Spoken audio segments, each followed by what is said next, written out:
ఒకరోజు అతడు phone off చేసి ఖాళీ గోడను చూస్తూ ఇలా అనుకున్నాడు. ఇంతమంది నన్ను ఫాలో అవుతున్నారు, కాని నన్ను నిజంగా ఎవరూ పట్టించుకోవట్లేదే? ఈ ప్రశ్నే అతని జీవితాన్ని మార్చింది. అతని పేరు అరవింద్. సాధారణమైన అబ్బాయి.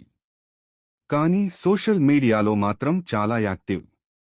రోజు మొదలవ్వడం ఫోన్తోనే, రోజు ముగియడమూ ఫోన్తోనే. Likes, comments, stories, reels. ప్రతి నోటిఫికేషన్ వచ్చినప్పుడు ఒక చిన్న ఆనందం. కాని రాత్రి పడుకునే సమయంలో ఏదో లోటు. ఎవరూ లేని గదిలో చాలా శబ్దంగా ఉండే ఫోన్, కాని లోపల మాత్రం పూర్తి నిశ్శబ్దం. ఒకరోజు అరవింద్ ఒక ఫోటో పెట్టాడు, చాలా కష్టపడి ఎడిట్ చేసిన ఫోటో. ఈసారి కనీసం 500 లైక్స్ వస్తాయి అని ఆశించాడు. కానీ గంటలు గడిచాయి, లైక్స్ తక్కువే.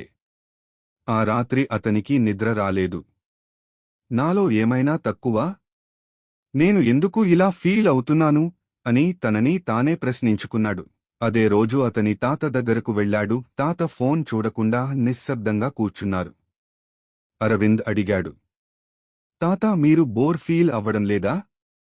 తాత నవ్వి చెప్పారు, మనం మనతోనే ఉండలేకపోతే ఎంతమందితో ఉన్నా ఖాళీగానే ఉంటుంది నాయనా. ఆ మాట అరవింద్ మనసులో బలంగా పడింది. ఆ రాత్రి అరవింద్ సోషల్ మీడియా ఓపెన్ చేశాడు. అందరూ సంతోషంగా కనిపిస్తున్నారు. అందరూ విజయవంతంగా కనిపిస్తున్నారు. అప్పుడు అతనికి అర్థమైంది, ఇది నిజ జీవితం కాదు. ఇది కేవలం చూపించే జీవితం. లైక్స్ ఆనందాన్ని చూపిస్తాయి కాని ఇవ్వవు. తర్వాత రోజు అరవింద్ ఒక చిన్న నిర్ణయం తీసుకున్నాడు. ఫోన్ టైం తగ్గించాడు. నిజమైన మనుషులతో మాట్లాడటం మొదలుపెట్టాడు. పాత హాబీలను గుర్తు చేసుకున్నాడు. మొదట ఖాళీగా అనిపించింది. కాని నెమ్మదిగా మనసు నిండింది. కొన్ని రోజుల తర్వాత అతను మళ్లీ సోషల్ మీడియా ఓపెన్ చేశాడు. ఈసారి లైక్స్ కోసం కాదు, తన కోసం. తేడా ఏమిటంటే ఇప్పుడు అతనికి సోషల్ మీడియా అవసరం లేదు, సంతోషంగా ఉండడానికి. అరవింద్ అర్థం చేసుకున్న సత్యం ఇదే. సోషల్ మీడియాలో ఎంతమంది నిన్ను చూస్తున్నారో ముఖ్యం కాదు.